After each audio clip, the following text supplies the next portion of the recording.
Vicecoordinadora, tiene usted la palabra. Tenemos una lista muy amplia de preguntas. Entonces, arrancamos con usted. Que tenga usted muy buen día. Gracias. Buenos días a todas y a todos. Soy Kenia López Rabadán. Bienvenidos sean ustedes al Senado de la República, la casa de la oposición donde desmentimos al presidente. Se vuelve criminal el dolo con el que López Obrador engaña a los mexicanos todos los días. Hoy les mostraré las 5 mentiras que más han afectado los bolsillos, la salud y la seguridad de los mexicanos. Poder decir que hemos cumplido con el compromiso de no aumentar el precio de las gasolinas, del diésel, de la luz. Ya no hay gasolinazos. Ya no hay gasolinazos, dijo el presidente. Basta con ir a una gasolinería para darnos cuenta que los precios suben y suben todos los días. Esto ha ocasionado que los demás productos también sufran un incremento y evidentemente a ti te alcance para menos. También dijo que ya la autoridad no está al servicio de las mafias. Ya la autoridad no está al servicio de las mafias. ¿Qué dedo quiere que nos chupemos, señor presidente? Por favor. Ya no tenemos 5 años. Basta recordar la exoneración de uno de los líderes de la delincuencia organizada en nuestro país. Otro ejemplo es su amigo, a quien, por cierto, le dejó la industria de la electricidad de México. Pobre CFE. Y pensar que cuando este gobierno llegó, todavía era una empresa de clase mundial. Las cifras de contagios por COVID cada día son más altas. En un solo día se reportaron 24,975 contagios, el número más alto en lo que llevamos de esta pandemia. Y bueno, todos suponíamos que los contagios iban a aumentar, pero fue peor ya que destruyeron el Seguro Popular. Crearon el INSABI con todas las deficiencias que tiene y condenaron a los mexicanos a la muerte. El sistema de salud que prometió el presidente sigue sin ser como el de Noruega.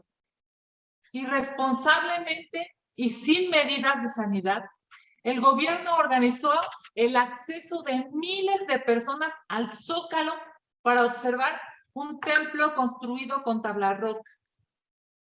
Las autoridades de la Ciudad de México dijeron que la construcción de dicha maqueta se hizo por una condonación de impuestos a favor de una empresa privada.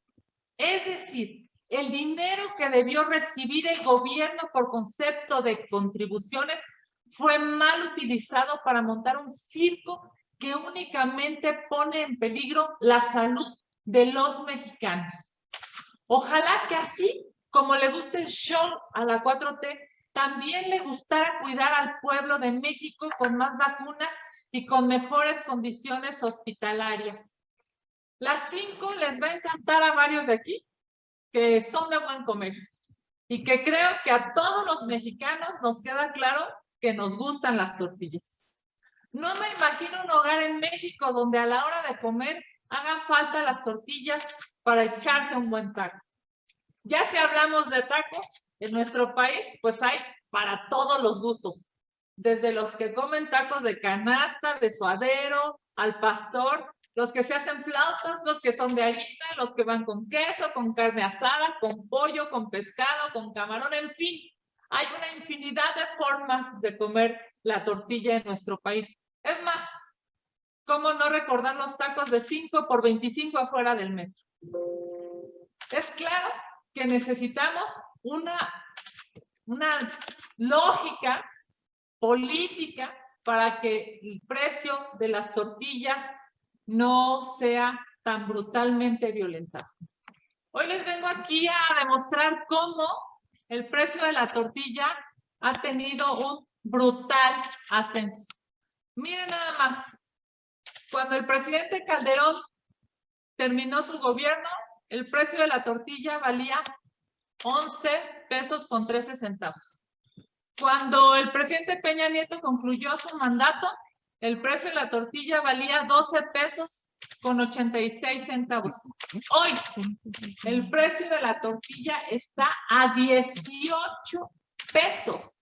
Es increíble, solo en 3 años.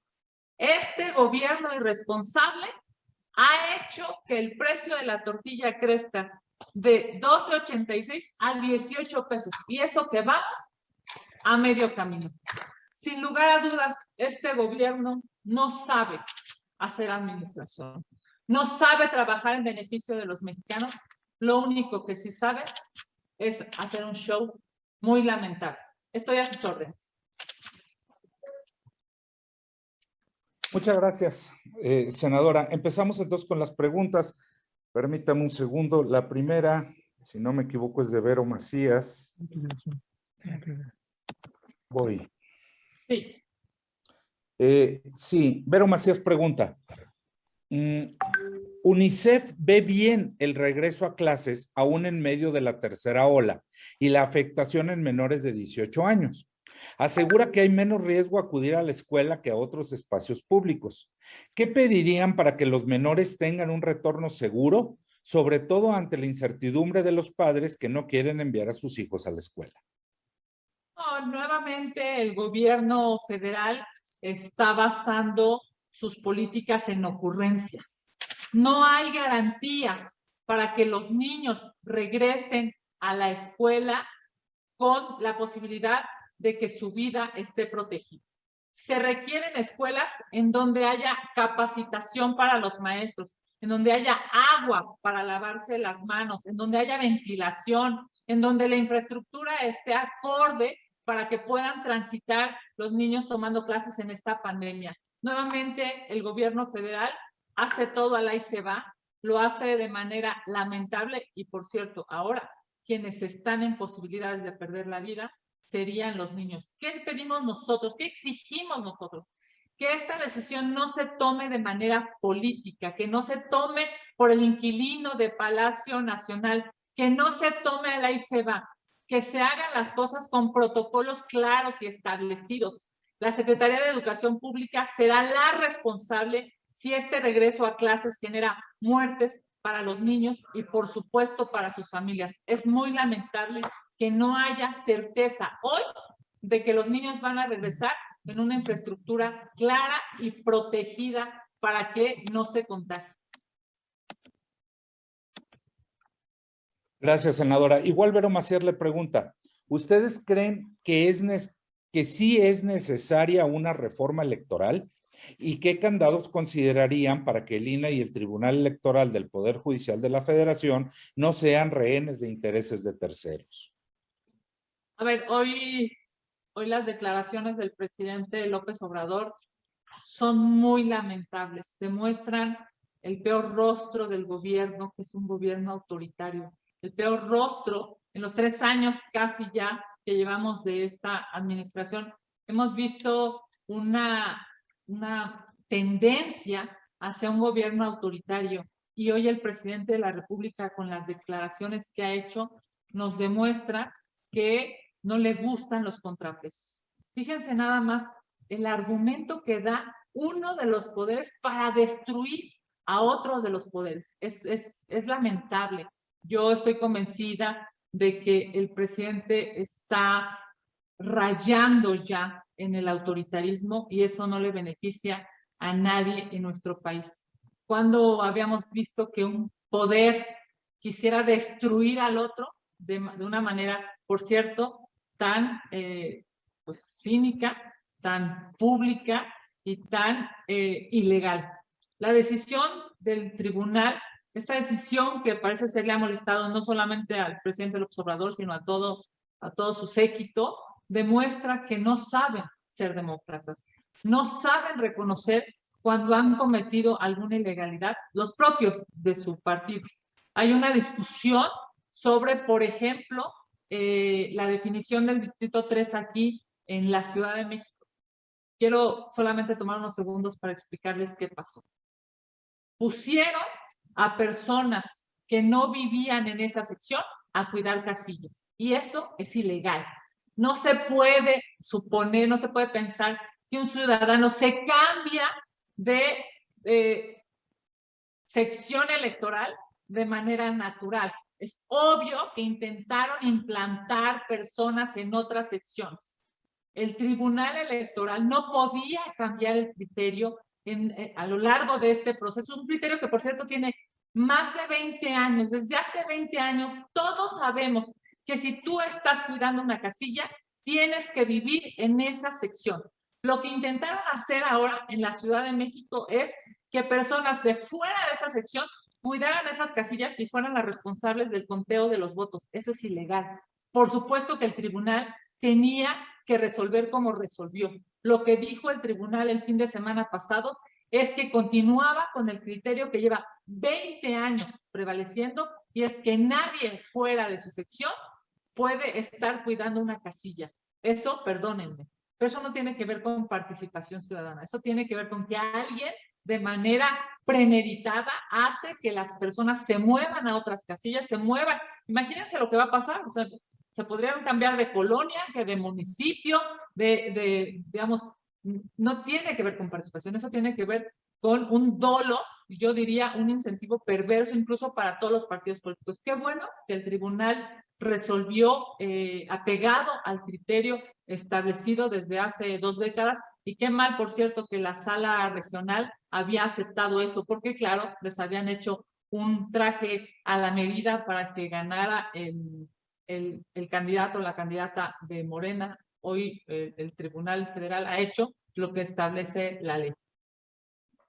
Gracias, senadora. Ricardo Salustio nos pide abundar un poco más sobre el tema del regreso a clases. Dice, ¿qué opina del regreso a clases que está proponiendo el presidente Andrés Manuel en medio de la tercera ola de COVID y que más de 60,000 niños han padecido esta enfermedad? Lo reitero, es irresponsable si el regreso a clases provoca la muerte de niños y la muerte de sus familias, de familiares. Es irresponsable si los hacen regresar a escuelas en donde no estén ventiladas, en donde no haya agua, en donde no haya protocolos claros, en donde no haya un entrenamiento para saber cómo se pueden proteger los niños, los maestros, los auxiliares, las personas de intendencia, las personas que limpian las escuelas. Es irresponsable. Si se hace, al ahí se va, como todo lo que hace Morena y este gobierno. Estamos hablando de más de 500,000 de mexicanos que han perdido la vida, lamentablemente, porque entre otras cosas, no hubo vacunas a tiempo, que han perdido la vida porque no tuvieron oxígeno, que han perdido la vida porque no tuvieron un hospital en donde pudieron haberla salvado, que han perdido la vida simple y sencillamente porque este gobierno es indolente, irresponsable y soberbio. Ojalá y el gobierno y la Secretaría de Educación Pública y el presidente López Obrador reconozcan que necesitan dar certeza a los niños y a sus familias para este regreso a clases. Y si no, entonces que se detenga y que se haga una estrategia segura.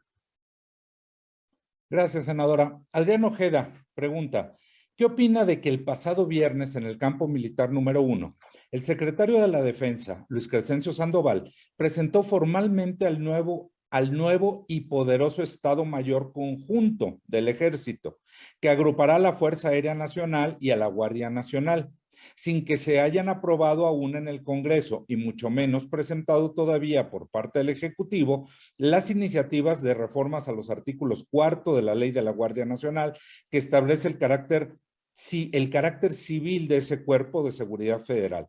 ¿Se hará un llamado al titular de la Sedena o qué es lo que harán?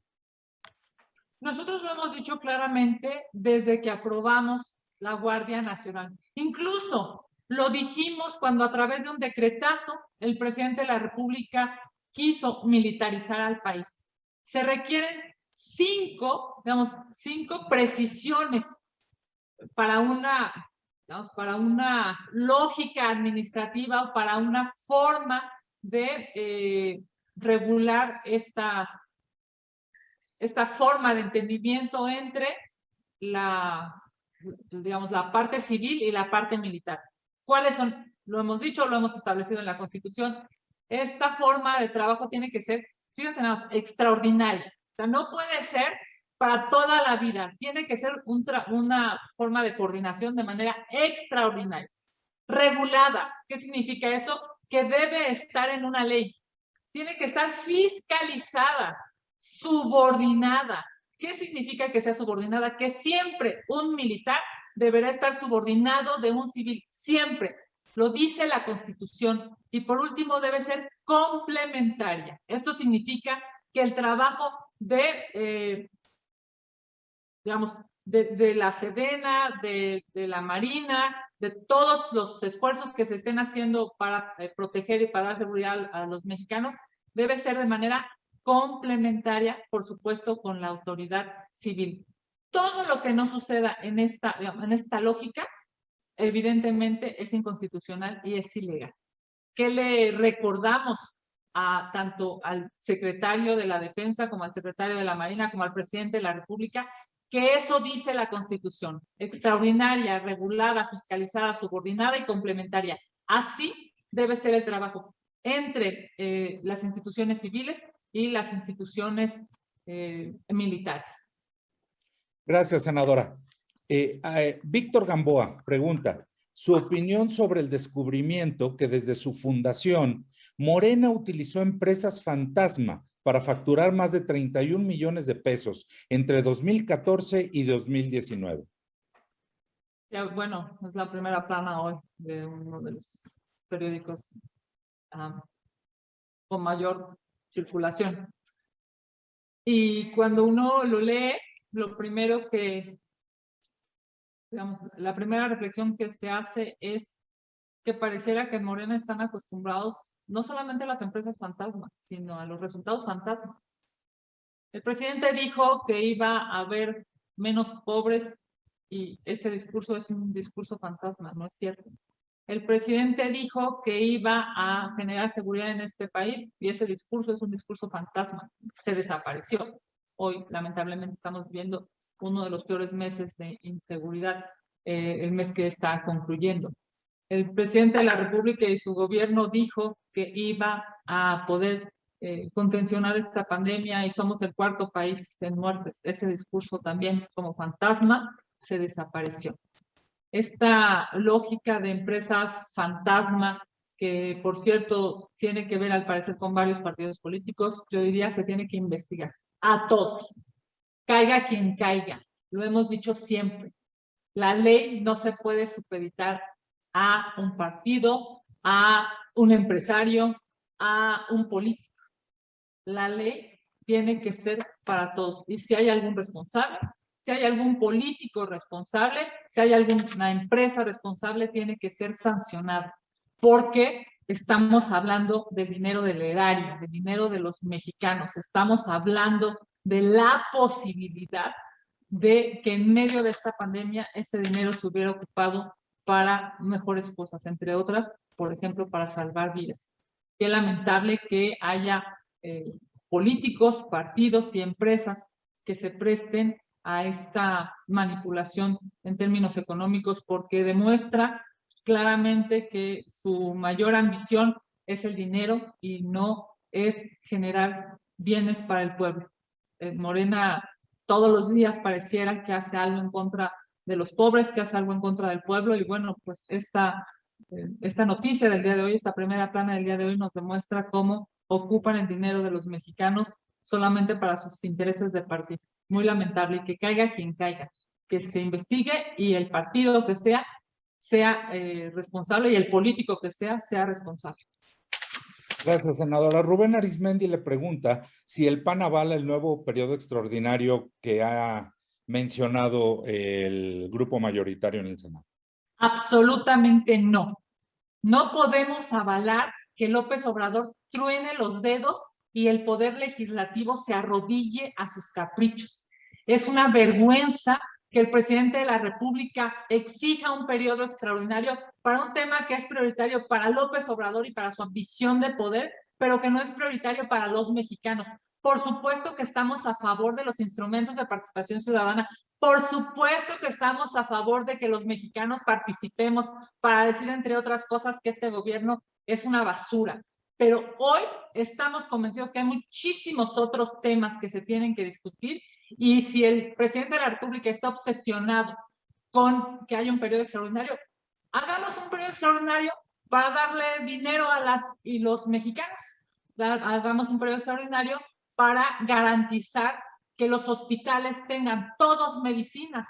Hagamos un periodo extraordinario para apoyar a los micro, pequeños y medianos empleadores que necesitan dinero. Hagamos un periodo extraordinario para garantizar que los niños con cáncer van a tener medicamentos. Para eso sí hagamos un periodo extraordinario, pero no hagamos un periodo extraordinario para el berrinche del presidente que quiere volver a estar en la boleta. Le encanta estar en la boleta, le encanta ser candidato y pareciera ser que odia ser presidente, pero le encanta ser candidato. Y ahí está una muestra. Candidato en el 2000, en el 2006, en el 2012, en el 2018 y ahora muere de ganas por ser candidato nuevamente a una boleta en el 2022. Mejor que el presidente de la República se ponga a trabajar. Vean esta gráfica, vean esta gráfica. Es una vergüenza. Estos precios son terribles para los mexicanos. Aquí están los resultados de la Cuarta Transformación. Aquí están los resultados de creer que solo con discursos baratos y con populismo absurdo la gente va a poder comer. 18 pesos cuesta. Es más, hay estados de la República en donde cuesta más de 20, 22 pesos el kilo de tortillas. 18 pesos cuesta, en términos generales, un kilo de tortillas. Vean nada más, en 3 años, la brutal subida que hubo en un alimento tan esencial para los mexicanos como es la tortilla. No queremos periodos extraordinarios solamente para cumplir los caprichos de López Obrador.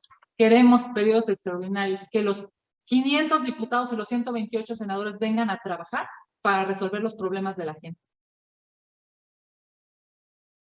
Muchas gracias, senadora. Félix Muñiz nos preguntaba sobre las empresas fantasmas y sobre el regreso a clases. Digo, sobre el periodo extraordinario. Amablemente nos permite avanzar.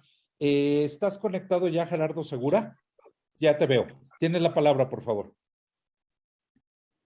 Sí, senadora, muchísimas gracias. Gracias, Sergio. Sí, quisiera preguntarle, senadora, Ricardo Naya sugiere que se pregunte a la ciudadanía si están de acuerdo con que haya este derroche de recursos en obras faraónicas. Y bueno, que se le consulte qué piensa de que se lleven a cabo estas obras faraónicas que de nada van a servir. ¿Qué opina al respecto de esto, senadora? A ver, es evidente que los instrumentos de participación ciudadana, las consultas, las iniciativas populares, la revocación de mandato, todos los instrumentos de participación ciudadana están priorizados para una cosa, escuchar al pueblo.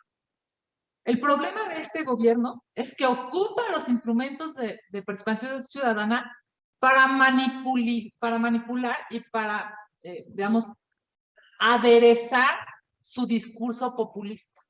Fíjense nada más, desperdiciar la consulta, la pregunta, en una pregunta que ni siquiera se entendió, cuando perfecto se pudo haber ocupado, efectivamente, para preguntarle a los mexicanos si quieren estas obras que cuestan miles de millones de pesos, o si quieren medicinas, o si quieren vacunas.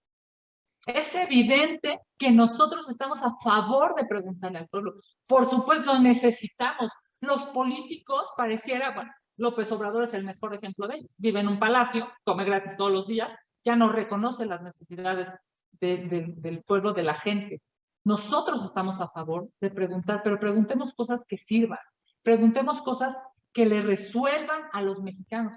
Por supuesto, valdría muchísimo la pena preguntarle a los mexicanos si quieren estas obras faraónicas o si quieren salvar vidas.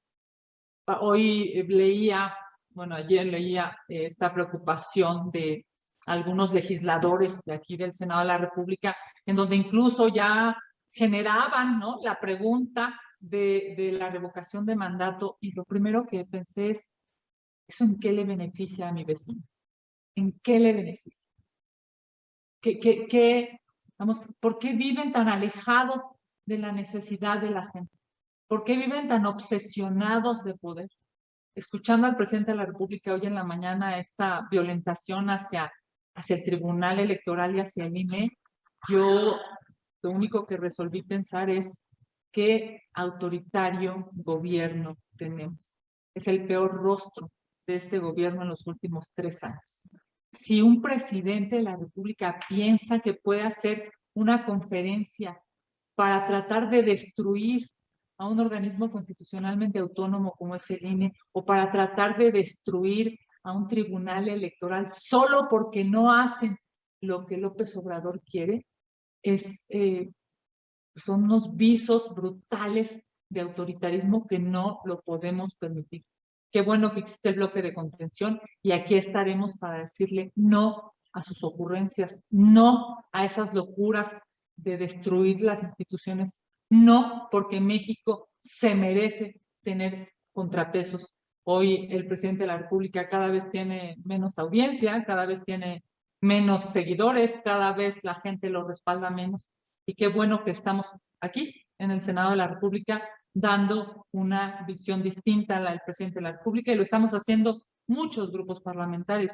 Es claro que esta definición del periodo extraordinario o esta definición de modificar la Constitución a propósito del INE o del tribunal va a ser detenida, y felicidades a mis compañeros del bloque de contención. Estamos hoy atravesando una etapa histórica y cada uno de nosotros es responsable con su voto y con su decisión para detener las locuras del gobierno. Sí, senadora, y justamente mi otra pregunta iba en ese sentido. Pues el país está ardiendo por la violencia, está en una grave crisis, como usted lo comentaba, mientras que López Obrador pierde el tiempo en estas conferencias mañaneras que de nada sirven. Al contrario, como usted lo dice, parece que están dedicadas a destruir al país. Deberían de ya poner un alto a esas conferencias. Lo convocarían a que ya acabe con estas conferencias que da todos los días, que pues aparte ya han provocado un hartazgo entre la ciudadanía, y pues que, insisto, parece que a lo que conducen es a la destrucción del país. ¿Cómo ve usted esto? ¿Le harían ese llamado? El presidente de la República tiene todo el derecho de usar los micrófonos, es el primer mandatario. De lo que no tiene derecho es a mentir, y miente todos los días. De lo que no tiene derecho es a simular un México que hoy no existe. En lo que no tiene derecho es a este tipo de cosas. 18 pesos, 1 kilo de tortilla, es brutal el alza, es brutal la afectación a las y los mexicanos que para comer necesitamos. Nos urge, es imperante que podamos tener mejores resultados del gobierno. Fíjense nada más, si el tiempo que le dedique el presidente de la República a las mañaneras lo ocupara junto con su gabinete para resolver los problemas de nuestro país, probablemente estaríamos en mejores condiciones. Lo que hoy nos queda claro es que tiene otras prioridades. Lo que vivimos con la maqueta este fin de semana, el mensaje que da el presidente de la República es: no me importa cuánta gente muere, vénganme a ver y a aplaudir. Y eso es terrible. Porque un presidente que prioriza su ego, que prioriza el aplauso, que prioriza el circo y el show por encima de la vida de las y los mexicanos, es un terrible presidente. Es un presidente que está dándole la espalda a la gente que lo eligió. Él llegó gracias a 30 millones de votos. Muchos de ellos hoy ya no están en casa. Simple y sencillamente porque no hubo vacunas. Senador, ya muy brevemente, si usted me lo permite. Ahorita en el debate del tema de revocación de mandato, nuevamente el grupo mayoritario, Morena, quiere imponer su mayoría en el tema, otra vez sin escuchar a la oposición, sin escuchar opiniones, quieren imponer otra vez su aplastante mayoría. ¿Qué opina de esta situación? Bueno, el presidente de la República ha dado una instrucción y lamentablemente los subordinados del presidente de la República en el Poder Judicial están acatando esa instrucción.